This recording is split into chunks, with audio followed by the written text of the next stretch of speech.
This helicopter behind me was just 200 feet in the air when the Gallatin Rappel Group jumped out of it for heli attack training.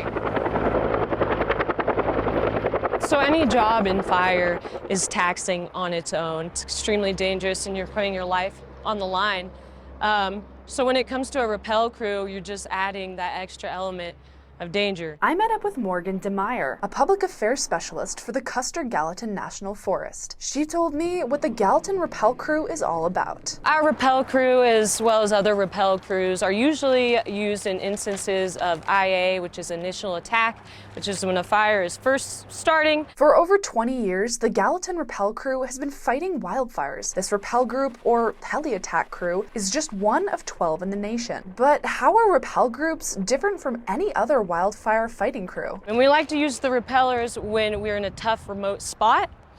Because the helicopters can hover at 300 feet above tree line, we can pretty much get in anywhere. Rappel crews are all about speed and accessing remote locations. When the Gallatin Rappel Crew is called to an initial attack, they're en route within 15 minutes. But this crew doesn't only fight fires here in Montana. We are a national resource, so they can respond to anything across the nation. That includes Alaska, and we also work with Canada. Gallatin Rappel Crew has been all over the nation, from Fairbanks, Alaska, all the way to Florida. Morgan tells me the 18 members of this crew work for 6 months at a time and are constantly on the go. This job is not for the weak. Usually on fires, our rappellers have to pack out the gear that is dropped down to them. So shooting for that 100 to 120 pound range per person. Sometimes they have to carry these 100-pound packs for up to 10 miles as they find their way out of the woods. Wednesday afternoon, I got to witness one of the Gallatin Rappel Crew's training sessions in Durham Meadow. Winds were hitting up to 30 miles per hour at ridgetops, which added an additional challenge to an already dangerous task. Travelers on Gallatin Canyon Road stopped in to watch as the Gallatin Rappel Crew lowered themselves out of the helicopter that was hovering at around 200 feet in the air. Now, try to picture they're doing this in the middle of the woods above a blazing wildfire. In my job and just working for the Forest Service, I get to meet so many